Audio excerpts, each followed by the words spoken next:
Hey everyone, I'm back, and today we're going to be talking about Aliens, a sequel to Alien, which I've already reviewed on my channel, and I decided now's the time to review the sequel, so let's get right into it.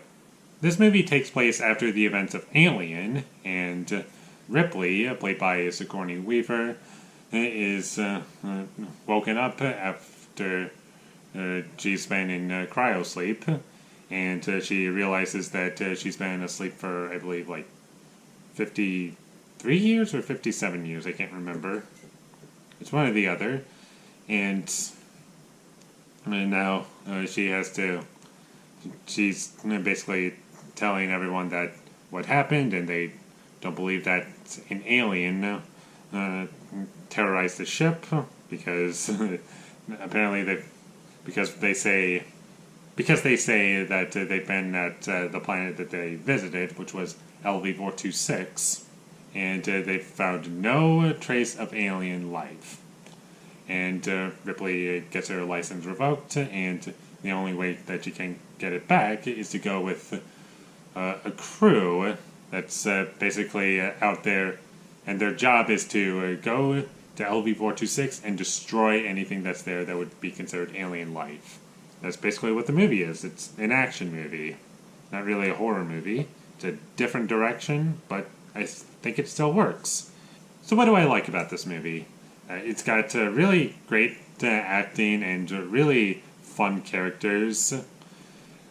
And not all the characters are just like fun and goofy. Not trying to say that every character in this movie is really goofy. I'm just saying that you always want to see these characters because you want to see them survive the situation. And one thing that I didn't mention while describing the plot to this movie is that when they go to get rid of the aliens, they bit off a bit more than they can chew, to say the least. And then they get trapped on the planet LV-426. And no, they're just trying to figure out a way to get out of there. This movie has also some really great action scenes. I don't think I've mentioned that yet, but the action in this movie is really great. It's exciting, and you want to see it happen. And it's not just an action movie; it's also got suspense in there. Like, it doesn't. If you're a fan of Alien, it doesn't ruin the first movie, I don't think, because although the first movie is a horror movie, this one is an action movie. I still would say that there's like suspense in the movie. It's suspenseful, not on the same level as the first movie, but it's its own thing. One thing that I don't remember mentioning in my Alien review is that I forgot to talk about the face huggers. I'm not sure if I mentioned those or not, but those things are terrifying. Like, I do not want those things near me at all. I played the game Alien Isolation, and when the facehuggers come in, that's like the creepiest part of the game for me, is that those things are they're terrifying. I don't want those things anywhere near me. And you hear the crawling sound effect, and it's the creepiest thing I've ever heard in my life. The effects look great, even though there's bit CGI used this time around.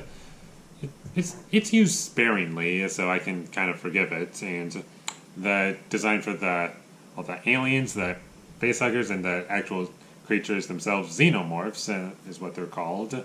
They all look great. Although there is one little minor thing about the xenomorphs' design in this movie that kind of distracted me. From my understanding, in every alien movie, the alien creature is always kind of looks a little different. But in this movie, I didn't really like the design of their heads. Something that I forgot to mention is that I understand that all of the xenomorphs in pretty much all of these movies, they're not going to be the same. However, my issue is that although that argument makes sense, it doesn't make for a design that I like, unfortunately. I don't know, I just don't like their heads. It just looks weird to me. It's like the top of their skull, if you would call it that. I think the only xenomorph design that I really love in this movie is the Queen. I think the Queen in this movie is awesome. It's got like 4 arms, it's big, and she is a threat. And the music is really great. I think the music works really well, and with it being an action movie, it has like, who's the composer? James Horner? Yeah, I think his music for this movie was great. I thought it was also very well used.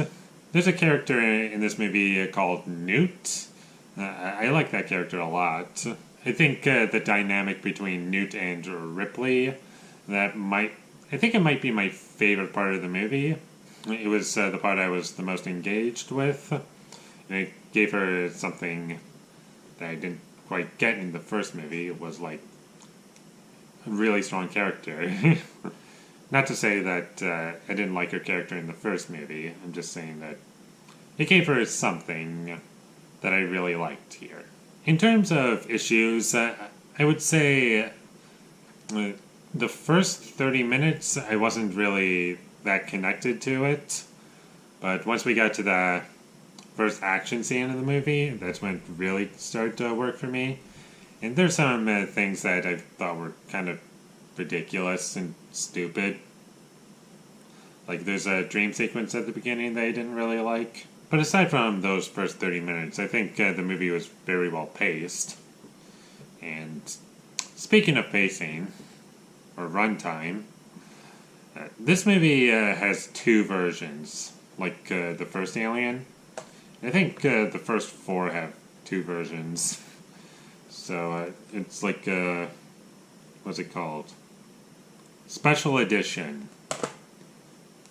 So the Aliens Special Edition exists. It's like, 20 minutes longer than the theatrical cut?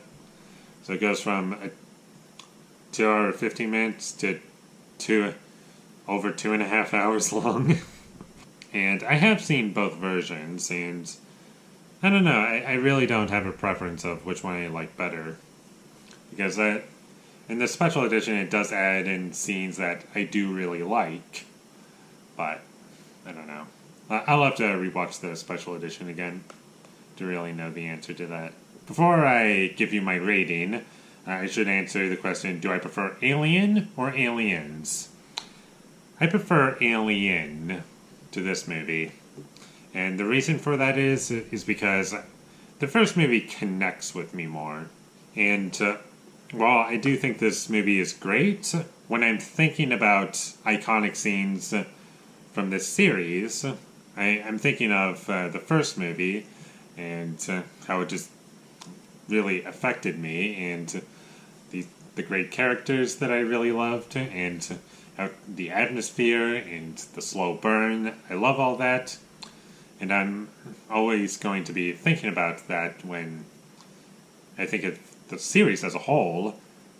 But when it comes to this movie, I'll always remember this movie, but I'm not going to be thinking of this movie when I'm thinking of, the universe as a whole. Like, this one doesn't stick with me in the same way as the first movie does. And there's and my one other issue that has always bothered me about this movie is that there's a plan that goes on in this movie without spoiling anything. There's a plan that happens that's done by one of the characters that is really, really stupid.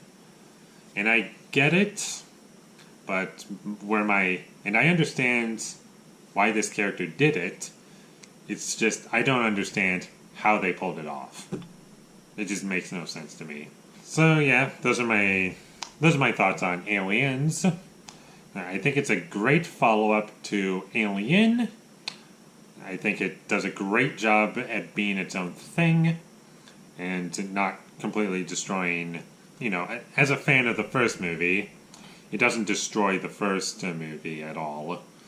It's a great follow-up. It's a change of pace, and I like that about it, but I still prefer the first movie. So, in the end, Aliens, go check it out if you haven't already. I think it's great, and I'm going to give Aliens an 8 out of 10. So there are my thoughts on the movie Aliens. If you enjoyed this review, be sure to leave a like and comment down below what you thought of Aliens down below. And which one do you prefer, the first movie or the second movie? And also tell me which version of Aliens that you prefer. Let me know all of that down below, and my social media links, those will all be in the description down below, so follow me there. And last but not least, subscribe to be a part of Foley Nation. And I'll see you when I get my next review up, and I'm not sure what that's going to be. But until then, thank you for watching, and have a great day.